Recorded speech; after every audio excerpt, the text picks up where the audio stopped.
Welcome to the Elevating IT podcast, recorded live here. And I am really, really thrilled to have a special guest today. John Bates is my guest. John is the owner of Executive Speaking Success and just a really, really cool person, a TEDx coach. Thrilled to have you, man. We haven't talked in years. Oh, it's been years. We met on the road to TED. We did. So I should tell people I hosted a podcast called Road to TED with my good friend who I haven't talked to in a few years, Dino Dogan. It's not on iTunes anymore. We actually, neither one of us kept up with the expense of paying for the server, right? Like you got to pay to have your hosting. So we just decided to, which is a shame because there was such great content, and I'm kicking myself that it's not up there. And we had a big audience too. We had like a really big audience with that podcast, thanks to people like you. You were one of our first guests, if not the first guest. You may have been first. I might have. I know I was early. I might have been first. It sure was fun. It was a great. It was also a great moment in history, right? Such a time. Yeah, it was. It was really fun, and I got to meet you in person in New York when we were at, which was so cool. And I got to say, I know Flash passed away recently. I'm so sorry to hear that. Yeah, such a good dog. He's such a good dog, and what I realized, Mike, is that he's my business partner. I never really thought of it that way because I had him for 15 years. He was 17 when I finally had to let him go. And he was with me before I had anything going on, and he was with me through starting this business. And I think he was kind of a secret weapon because made me super memorable. And when I would walk in the door to coach these top level executives on their TED-like talk and things like that, everybody come off the ceiling when they saw Flash. He calmed everybody down. And he watched me for an autoimmune disease. He gave me an alert that saved my life, I'm sure, more than once. And so it is a profound loss. And the great life we had together will make the aftertaste very sweet, but the drink is still awfully bitter. I know. It was 2 weeks. I know it was 2 weeks. We talked about coming on the show over 2 weeks, and I saw that happen right around that time. Yeah. I was I got to meet Flash. I got to meet you, and he was such a good dog. It took me a while to realize you had a dog with you. Yeah. He was very ninja that way, right? He just hung out, and he was such a cool dog. But so I just wanted to give my condolences and just, really great to reconnect with you and kind of, I want to give a little bit of an introduction.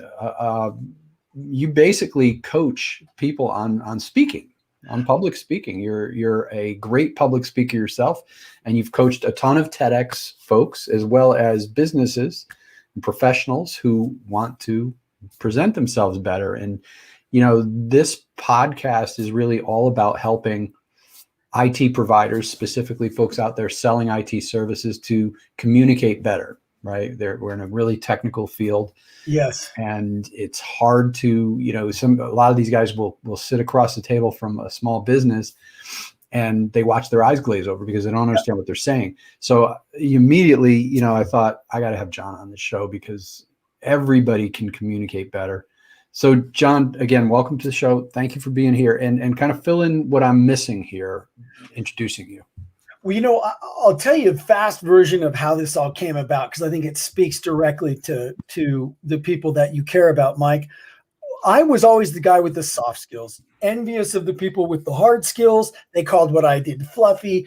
I was always an early stage employee, a founder or a co-founder at internet companies. I raised several $100 million with my various teams in Silicon Valley and beyond. I never had a successful exit, but I can raise it. And I would always end up with the title Chief Evangelist. And I always felt like envious of the people with the hard skills. So I'd go around trying to prove I was valuable while I secretly thought I wasn't as valuable, and it was just awkward. And then in 2009, I went to TED for the first time and saw those unbelievably good speeches and got very lit up about it. Came back, got involved in the TED and TEDx community, and was volunteering for my friends who ran one of the first ever TEDx events, TEDx Santa Monica. And we had this guy who had all the hard skills in the world, had a really brilliant topic. He was the guy I was the most excited to see. And when he got on stage and started to talk, everybody in the room checked out because he was so nervous and awkward. We all thought we were going to throw up. And I was so sad because I had seen that so much with these brilliant, well-trained people who had so much to offer, but they just couldn't quite close the gap between their mouth and someone else's ears. And so I was very sad. And then the evil part of me came out, and I was like sitting there quietly going, ha, ha, ha, ha, ha, hard skills guys, blowing it, you know. And as I was entertaining the evil side of myself, my buddy walked over and completely changed my life. He leaned down and he said, dude, we got to do something to help people like this. And it really hit me like a ton of bricks, Mike. If I just got over myself for 5 minutes, if I stopped with the chip on my shoulder, I could totally make a difference for someone like that. So I went home and started to work on what I was, just beginning, I think, to put together when I met you guys. I've now since, and I pinch myself as I say this, because it did not look like my life was going this direction until it did. But I now have coached all the NASA astronauts, coached Navy Special Operations, Johnson & Johnson, Boston Scientific, other huge companies that I can't say publicly, celebrities I can't say publicly, all because of that moment. Because what I did differently is I based everything I did in human evolutionary biology and human neurophysiology, so I could show people not just what works when it comes to leading and communicating with and inspiring and motivating human beings to action, but also why it works based in science. And what I didn't think about till a couple of years ago, because I'm such a soft skills dweeb, is of course this stuff always works. It's based in science. So that's where all of this came from. And, just to put kind of the cherry on top, Mike, what I've realized over the years, and that I think maybe we were all cluing into back in the day was, but what's clear to me now is that I believe that creating a TED-like talk where it's about 18 minutes long, 11 to 18 minutes, where the question is what TED always asks their speakers is, what is your one idea we're spreading? Not your best 3 or your top 5. What is your one idea we're spreading? To go dig underneath all the stuff that it takes to really create a TED-like talk, whether you're ever going to talk at TED or not. Mm-hmm. But to do that work is some of the absolute most powerful leadership work that anyone could ever do.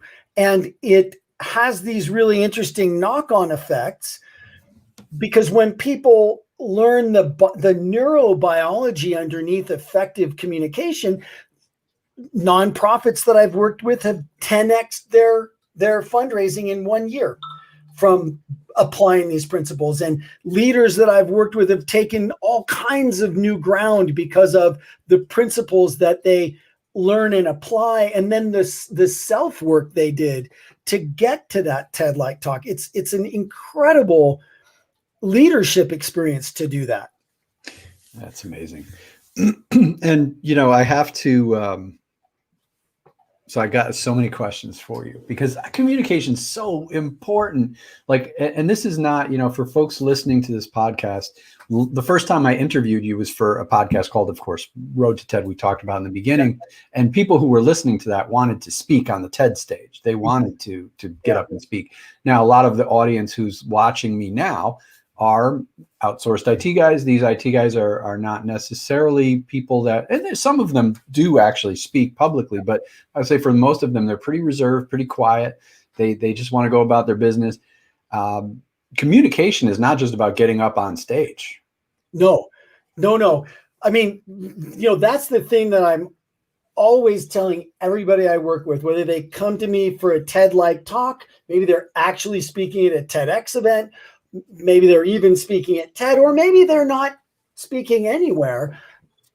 It's all about communicating with human beings from 1 to millions, and to really get good at checking the box, like for me, what it's all about, not checking the box I said it. I checked the box I said it for a long, long time, and I didn't get great results. When I started checking the box they got it, that was when my results completely changed.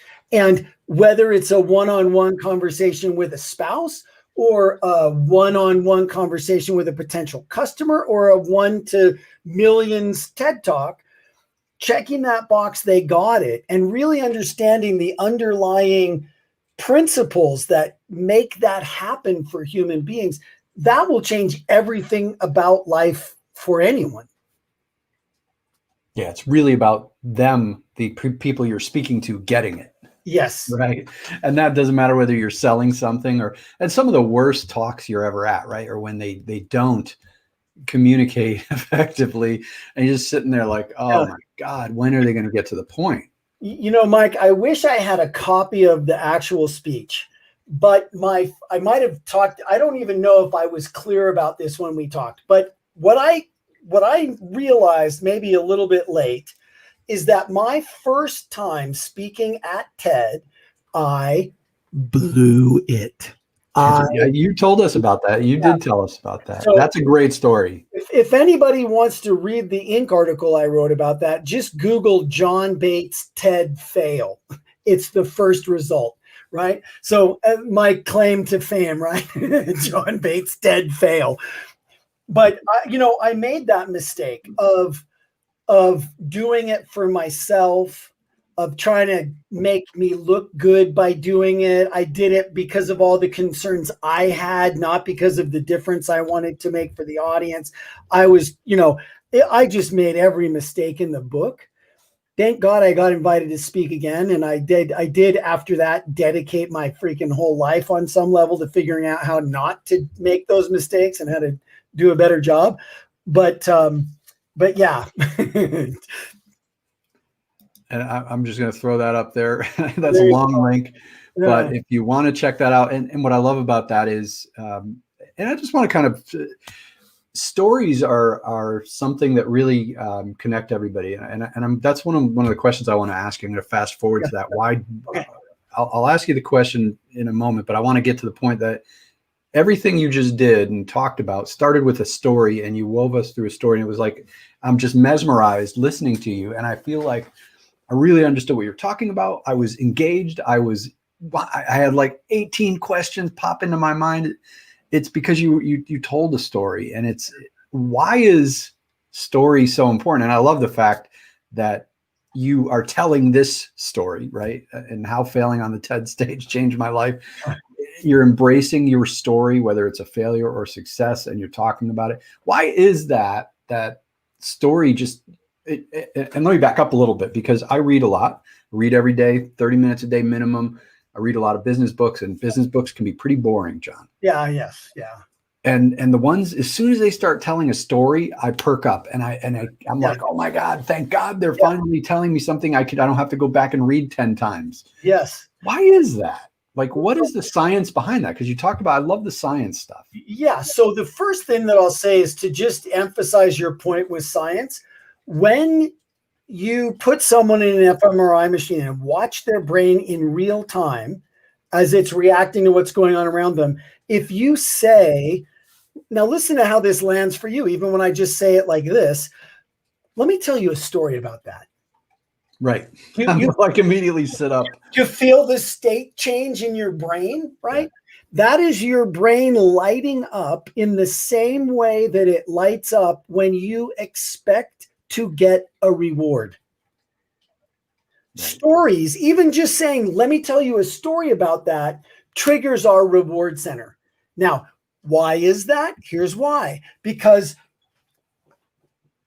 everything of any importance throughout the deep, vast majority of our history as a species came to us in the form of a story, right? Before the printing press, and it was still quite a while after that everybody could read, right? Until the internet, everything came to us in the form of a story, because people can't remember big, long lists of stuff. we remember between 4 and 7 things. There's that study. It's why phone numbers have this 7 digits. Okay, that was actually wrong.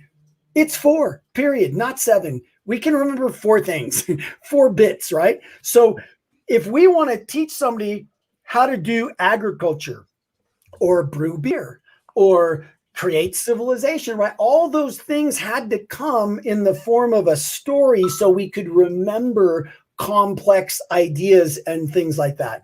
So everything came in the form of a story that was important. So of course our brain came to value stories more highly than anything else. And that's still with us. That's amazing.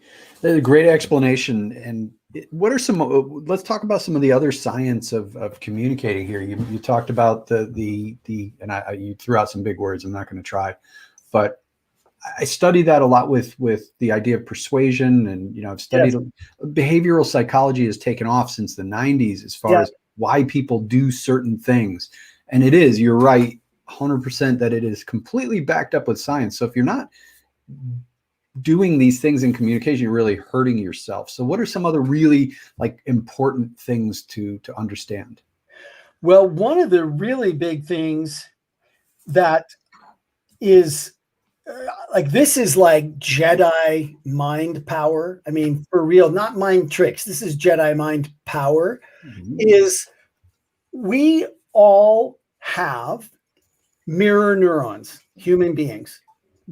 There was somebody who just won a Nobel Prize for their work with mirror neurons. And what mirror neurons are neurons that are in our bodies that fire in response to what we see others going through. So if somebody comes in the room and they're happy, we get happy. We don't even know why. Maybe they won the lottery and we lost, but they get happy, right? So we get happy. And if they come in and they're sad, we get sad. And if I'm doing a cooking show, right, and I'm chopping up purple carrots with a big old butcher knife, and I'm telling you about the benefits of the anthocyanin. Okay, now, even if you're just listening, you jumped. And if you're watching, you for sure jumped. But I don't have purple carrots, and I don't have a butcher knife. But everyone jumps because we have mirror neurons, and they're always working. They're always on. And here's the thing nobody ever really pointed out to me, they're always mirroring you. It's scientific proof for you get what you put out, right? Everybody's mirroring you. And here's the thing, when you raise your hand, they're mirroring you. When you walk in the room and you just walked in, everybody looks at you, they're mirroring you. When you get up on stage, they're mirroring you. When you're at the top of the hierarchy, they're always mirroring you. And to take responsibility for that is an unbelievably powerful act. The people who think everybody's grumpy, someone like that, don't name names, right? Okay, look, we're not all grumpy. Like when they walk in, we all get grumpy, but the minute they leave, we're fine again. But everywhere they go, they think everybody's grumpy. Mirror neurons, right? So here's the thing. And we can apply this to the stage, but it applies to life in general. After I discovered this and took responsibility for it, I have never, ever had a bad audience since then. Bad audiences, you've had them, I've had them, right? Oh my God, what a bad audience. Yeah. Doesn't happen anymore. Never happens. Because the minute that it starts to even look like it's going that way, instead of doing what I used to do, which is go, crap, I have a bad audience. I go, what am I doing? And how could I do it better? How could I give them something to mirror that's good and going to lift them up versus whatever I just did that made them start to look like a bad audience, right? So essentially they're feeling what you're feeling and they're becoming whatever you're presenting. Because I'm the one on stage. And that's how it always goes. But if you don't know that, the temptation is to let whatever random thing you see out there in the audience pull you down. You mirror that crummy thing. Why would you do that? Don't do that. Right. Make them mirror you. You keep giving them awesomeness, right? They'll come around. And that can be subtle, right? Or very direct. Like you can simply make, and I'm asking you just to make sure I understand this. You can say, everybody raise your hand and put your, I'm not on screen. Everybody put your hand up, right? And they're going to mirror you, but there's things that they may not recognize, right? There's these little things, right? Facial expression or a twitch or a move that you know. Well, Mike, when you walk out, so here's the story. I'm not you, me. Let me put it in my story because I want to own this. When I sang in a rock band, I remember the first time we played to like way more than 500 people, you know, it was a big room.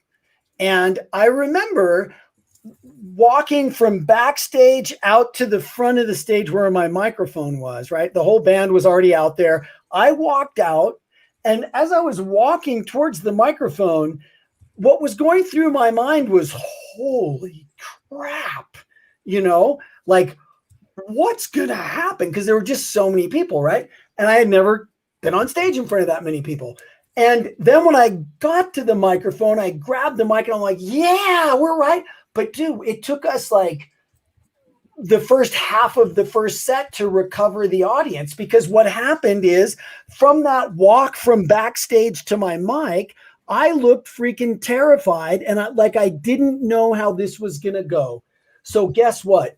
It took us the whole first half of our first set to convince people this was going to be okay because they were mirroring me. From then on, whether it's a rock concert or I'm speaking or I'm just going to pitch or whatever, I remember that it starts the minute they see me. Not the minute I think it starts when I grab the mic. No, the second they see me. So I am always thinking about, how can I give them something good to mirror from the second they see me? So when I had that experience again after that, I would get myself super amped up to be on stage before I even passed through the backstage curtain or whatever, right? So when I hit the stage, I was already going 95, 100 miles an hour, and they just came with me, right? And when I'm speaking, or when I'm going to a client's place, I get out of the car and I'm smiling and I'm excited. I'm looking at the building thinking, what a great building. Must be a cool place to work. And they see me through the windows the minute I get out of my car, and I'm giving them something good to mirror. That is a cool, and that is, I love that you made the Star Wars connection for a couple of reasons, because I'm a Star Wars fan, of course, but remember, we had a Jedi fight, a lightsaber fight.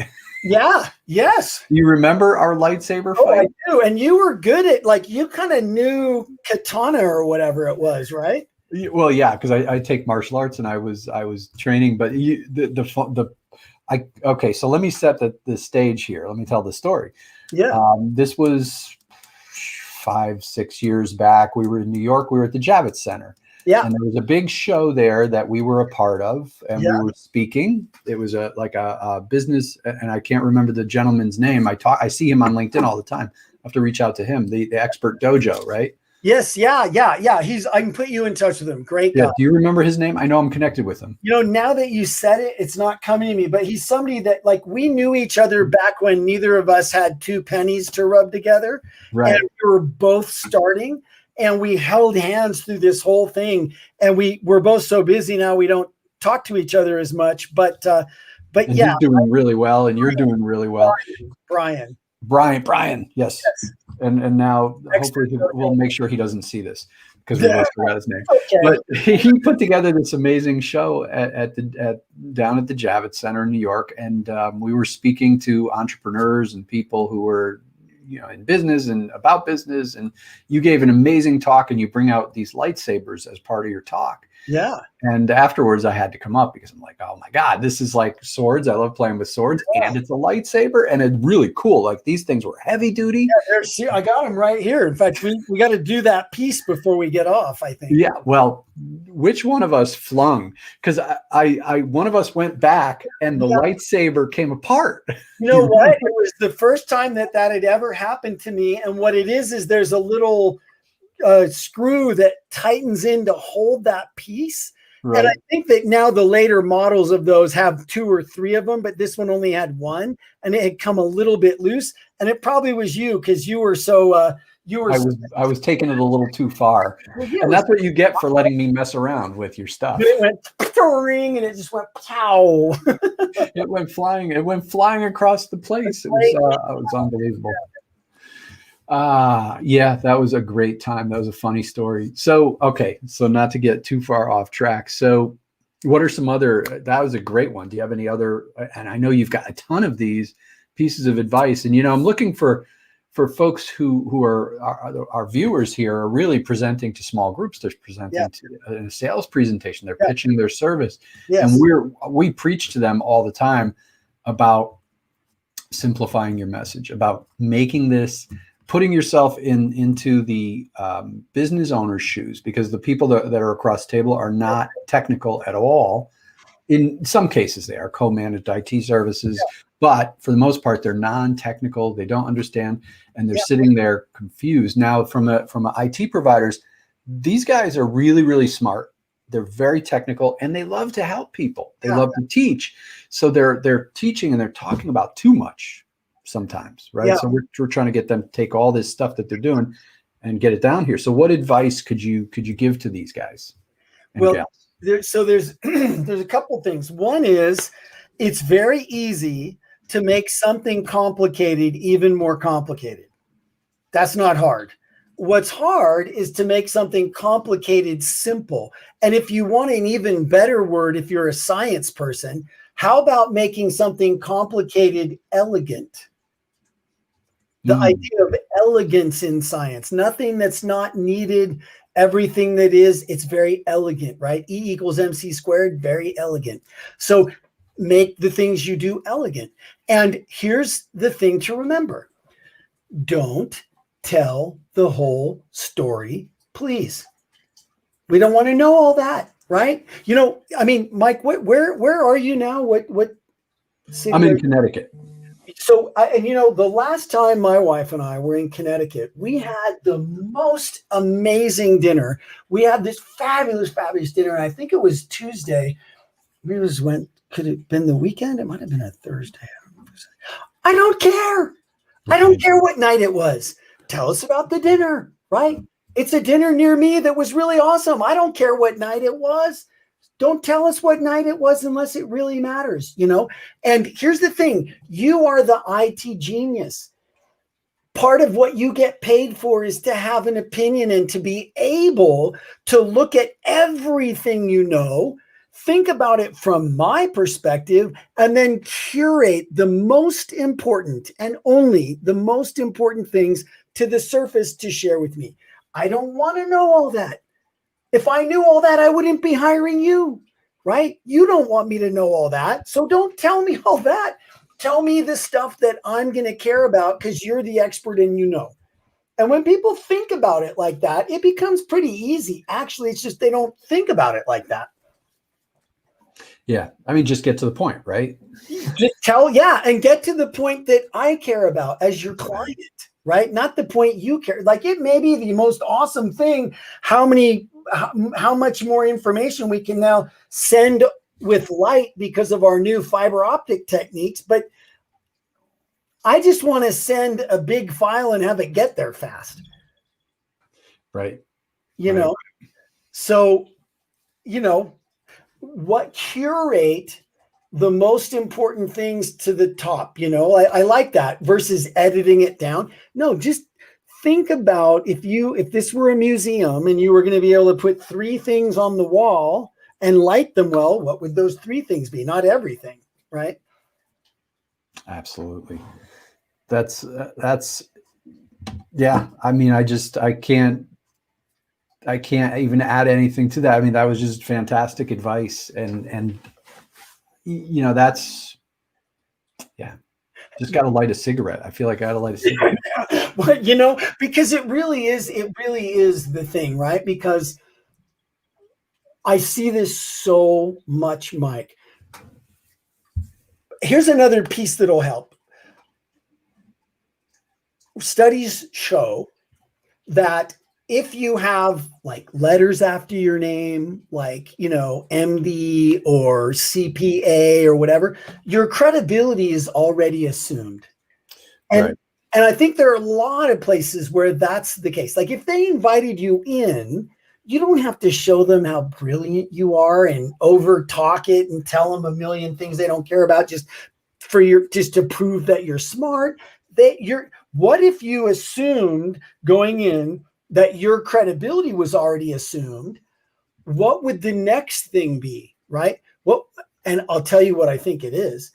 I worked with a very large American global company that makes some of the most complicated machinery on the freaking planet. And I can't say their name, but, you know, really, really huge company. And everybody that I worked with was an engineer of some sort, almost everybody, because they were having their global summit and they were all the leaders of the different divisions were speaking and they wanted to engage in conversation with their customers because their products cost so freaking much and so complicated. And so everybody that I met with wanted, when I said, what do you want to do? They said, well, I want to, first thing I need to do is establish my credibility because, it's been a few years since I've seen these people and I'm in a new position. And I said, okay, well, I don't know if you remember Saturday Night Live, but I said, homie, don't play that. We're not going to do that. We're not going to establish your credibility. That's already established. Look, they paid millions of dollars for the stage. Are you kidding? And you're on it. So we're going to do something else.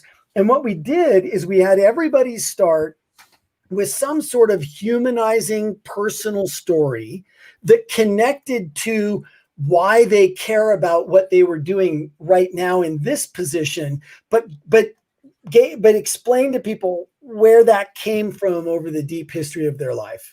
And after that event, the woman that I worked with said it was the best event she'd done in her 25 years of doing these events for this company, and that I was a big part of the reason for that. And now that's a huge compliment and I take it, but it scared me. It freaked me out. I had to figure out, why does this always happen? What is it that's going on here? And I thought about it and thought about it, and all of a sudden it hit me. They all wanted to get up and establish their credibility, which is what people usually do. That just sort of tarnishes credibility and it sort of pushes people back a little because they're like, well, who do you even think you are, right? Right. What we did instead is not establish their credibility, but through this personal connected story that was a little bit vulnerable and humanized them. We didn't establish their credibility. We did something even more important. We established their emotional credibility. And that is what really needs to go on. What if the next time you had a meeting, be ready to answer the technical questions, but what if you went in with more of a focus on why you're the right people? Why could they trust you and believe that you care about them and things like that? And, like I always say, Mike, it's not, communicating with human beings is not logical. It's biological. And when you understand the biology, you can make it logical again, but logic by itself, while it's necessary, is not sufficient. You must make that emotional connection if you want people to take action and trust you and move forward with you, sign the check, say yes to the partnership. That all comes from the non-logical part of the brain. That's awesome. Such a, and when you said that, I'm sitting here rewinding in my mind all the times I've been to talks or been in front of people. The stage is just, being in a sales presentation where somebody invited you in to sell them something is totally different than being on the stage, but it's not different because you're right. They wouldn't have called you in if they didn't think you were an authority. And I'm thinking about the times I've been sitting there when somebody's on stage, I just naturally, I give them more points, right? Like as a human, just because they're on the stage. Yeah. Why wouldn't I? I'll do it? Yeah. It's amazing.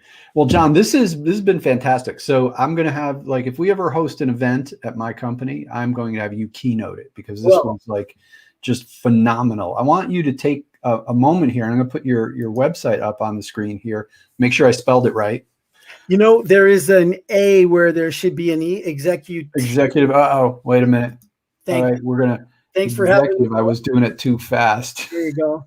I mean, it's one of the longer URLs. ExecutiveSpeakingSuccess.com. So take a minute to tell people, how they can engage you, how they can learn more about you, what if they wanted to hire you to coach them, what does that look like? All that kind of good stuff. Okay, well, thanks for the opportunity, and I'm going to focus it on the things that I have for free, because I just have been given so much and I want to pay it forward. So when you go to my website, executivespeakingsuccess.com, I think the number one thing, if you're interested in this, that you could do to get the best from me is sign up for not my newsletter. It's not a newsletter. It is a weekly mini training. And I really go out of my way to do my best to make this something that is valuable to people, that is worth paying attention to. And I send it out Sunday morning, so that it's something that the people that get the most out of it, they'll get it Sunday, and then they'll give themselves some kind of little reminder through the week to keep this alive this week.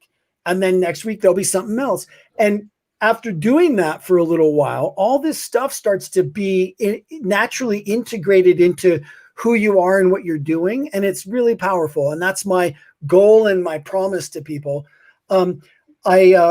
I also am going to be opening up for the first time I'm just going to start to talk about it in another week or two, but I've only been doing corporate stuff for the last, 10 years. Right. And so when Flash died and when I turned 50 freaking 7, wow, John, you look great. Or Flash died, it really hit me that I think that I need to make this available more broadly. So I'm opening up a number of consumer-facing offerings that are going to be coming out. We're just finalizing them now. They're not out yet, but that's all going to be led off with a week. I am going to do a course over 1 week, 45 minutes a day. And my promise is that it will be worth more than the last 3 or 4 paid courses that anybody that attends took. So that's how I'm going to start this out and make this available to people. And then there'll be other ways that people can engage with me after that if they want to. And so all that stuff's coming. So if you sign up for the weekly trainings, you'll have to scroll down below the training, but that stuff will start to be coming out too. And if people want to go see some of the things that I do, I've got a bunch of short videos at youtube.com/exec speaking. And if you go there, there's also a curated list of about 6 or 7 or 8 of what I think are some of the absolute best TED Talks that maybe people haven't seen yet. And they're fabulous. So that's youtube.com/exec speaking. And then at Facebook, I'm /executive speaking success. So those would probably be the best ways. I'm putting this up here on the screen so that I remember it, because I want to go back and the other one that has turned into a really important one, I think, for all of us in business is LinkedIn. So at LinkedIn, I'm /in/John Bates. Pretty self-explanatory. That's awesome. And that's how I got back in touch with you. And John, thank you so much for being here. This has been great. You're coming back. I'm going to make you a recurring guest on this podcast because you're just fantastic. Well, so excited to reconnect with you. And Mike, here's what I promise. Next time, I will bring the 3 ways to connect with and inspire any audience, anywhere, anytime. And the reason that I thought of that so hard for you and your audience is I just worked with, I'm still doing a lot of ongoing work with HKBN, the Hong Kong broadband, the provider in Asia. They're a huge company. I'm very impressed with them. And the founder of that company, Nick Lai, had me train all of his top executives in the 3 ways to connect with and inspire any audience, anywhere, anytime. And next time I come back on, I will bring that. It's super duper fun, and it involves lightsabers. Oh, yes. Done. We're doing it. All right. Well, John, thank you so much for being on the show. Thanks, everybody, for listening, and have a phenomenal week, the rest of your week. And until we see you again, keep on elevating IT.